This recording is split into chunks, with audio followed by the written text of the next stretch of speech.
Breaking news, America! Trump has barricaded himself into the White House with a shotgun and he refuses to come out. More at 11. Social studies teacher for the internet. Yeah. Okay. So, what happens when you have a candidate who says the following? Millions of people are signed up to vote who shouldn't vote, and the election is rigged, and that if he loses, he is not going to accept that he's lost. That is a recipe for disaster. Donald Trump is not the kind of guy to accept defeat ever. And Hillary Clinton illustrated that in the event. He said that everything is rigged, including the Emmys, which he proudly chimed in and says, should have won. It's weird. It's sad. It's like pathological. What can I say? It's a very weird thing. The two big stories from this debate are going to be, number one, Donald Trump refused to say that he'll accept the result of the election. Politically, this is dumb, because he could have said, yes, of course, and then changed his mind if he really was going to fight it, or if he was really trying to subvert democracy. He's now being transparent in the fact that he thinks he's going to lose. He's sure of it. All that's left for him is to try to, win by other means. When I watch these debates, I feel a deep sense of fatigue, exhaustion. It's weird because I never felt so tired watching debates before, ever in my life. Thank God this is the last one. I love debates. They're great for our democracy. We needed them just to get Trump on the stage with Hillary Clinton so he has to face her and respond to what she has to say. We've done it. It's over now. Hallelujah. Moving on. Two big things. Trump refuses to accept that he's lost. And the second thing, he said at the end of the debate, such a nasty woman. After earlier in the debate, he said, nobody has more respect for women than me. It can't be both, dude. I'm sorry. You blew it. You blew it. You lost your cool. I was live capturing my responses as I went through the debate. At 17 after, your face turned red. At 30 after, you started yelling. And at 52 after, your face turned purple. You looked like a casket that was getting ready to blow. You didn't make it. You almost made it to the end without saying something like, such a nasty woman. You almost did it, man. You almost did it. Too bad. Not good that you did not answer the question about the 9 sexual assaults. You did not answer the question about the 9 women that came forward very well. It was a rough night for you. Ripping babies from the womb the day that they're going to be born is not medically how abortions work. They're not like that. It's not how it works. Clinton is right. People do not have late-term abortions for the hell of it. It is for medical reasons, usually for the endangerment of the mom or the fetus. It's weird. Using the phrase ripping the fetus from the womb it's like weird and Shakespearean, but it's also just, it's poetry without a root in just medical fact. So where do we go from here? I think Trump is going to continue to lose ground in the polls, if possible. May well be the biggest sort of landslide victory that we've seen in a long time. Gary Johnson is probably going to contribute to that. We'll see. So, questions.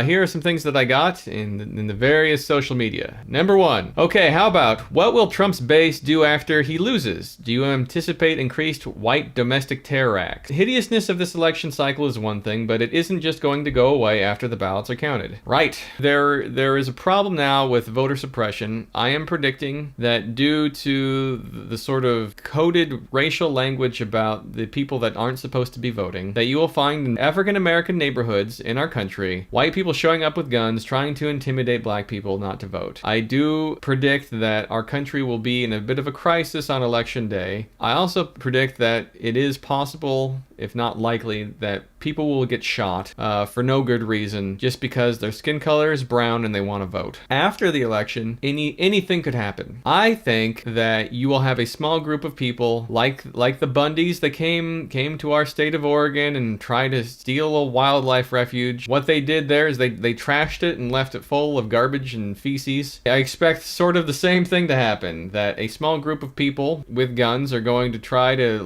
have some sort of weird insurrection in our country. It's going to fail miserably, and then we're going to move on. If the Democrats are able to get enough of the House and Senate to actually pass legislation, I think this will just be like a blip, and people will be like, yeah, He was bad. He's a bad candidate. Moving on. On the flip side, there is one big concern, which is the theory that seems substantiated that Trump is going to start a media company. And at that point, he is going to be spreading propaganda that appeals to white nationalists 24/7 around the country. That's dangerous. What it will do is it will cause major problems within the Republican Party, because the Republican Party is already fractured almost beyond repair. Fox News cannot compete with that. Whatever will happen, the Republican Party will not heal. This really radical white nationalist side will never come together with the sort of business side or the moderate Christians who are against the language that Trump uses and his behaviors towards women. I don't see how they'll reconcile. We might be seeing the end of the Republican Party as we know it. They have a lot of money, so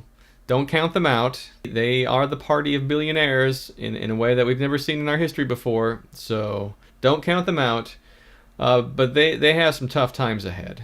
Next question, is the first or last debate more likely to influence voters? Well, the answer is very simply, the first debate is always going to be the most influential debate. More people watch it by a long shot than the other debates. I believe that the first debate was shown to about 20 million more people than the second. This one is probably going to be less than the last one. But what you do get in the last debate is a final chance to shoot yourself in the foot. If it's close. This election right now is not close. The person who's behind, who needed to jump ahead, shot himself in the foot. Follow-up question to this: pros and cons of a town hall style debate versus this sort of traditional style debate. Personally, as a person who's interested in policy, I like these kinds of debates better. I want to hear what the candidates have to say about the issues. Town hall debates tend to be weird. They tend to have poorly worded questions with meandering people. They go out of their way to get people that have not committed their vote to somebody by this time. How, at this point of time in the election, after these people have been campaigning for a year, do you not know who you're going to vote for? It's practically impossible unless you're extremely, extremely ignorant, or you have a very weird criteria of what matters to you that is not on par with almost every other American. I like this town hall debate this time just for the mere fact of the strange theater of it, with Trump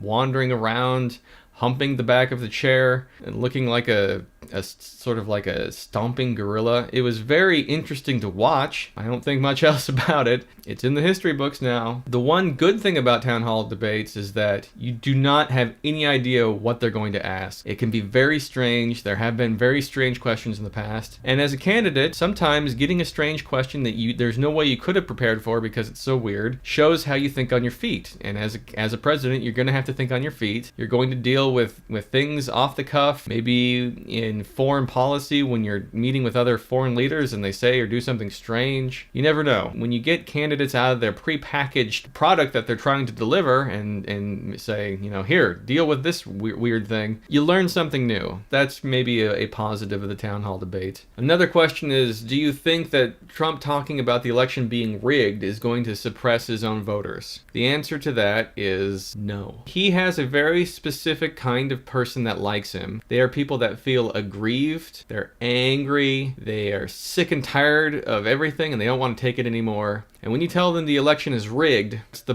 Bundy style, like we're gonna start an insurrection and take over this country by force. So these people are they're gonna go to the polls and they're gonna try to make up for it being rigged by showing up in force, maybe with guns, if not just to show that they have guns. This crowd, okay, there's gonna be people that aren't gonna come out and vote because they feel like it doesn't matter. It's gonna be much, much smaller for this guy than we've seen for maybe Democrats who feel the vote's rigged, because the kind of fervor that Trump has been inspiring in these people is of a manic rage, whereas Democrats, when they get pumped up and angry, their rage against the system isn't like we're going to go to overtake the system. It's like, screw the system, I'm going to become an anarchist and live on a commune. It's a different kind of mentality. One of the problems about this movement is that it's going to be like almost entirely just men. Trump is not winning over women. Final question, what questions would you have liked to have heard that you haven't heard? We have not heard a single question about the environment and global warming. We are seeing insane weather in our country.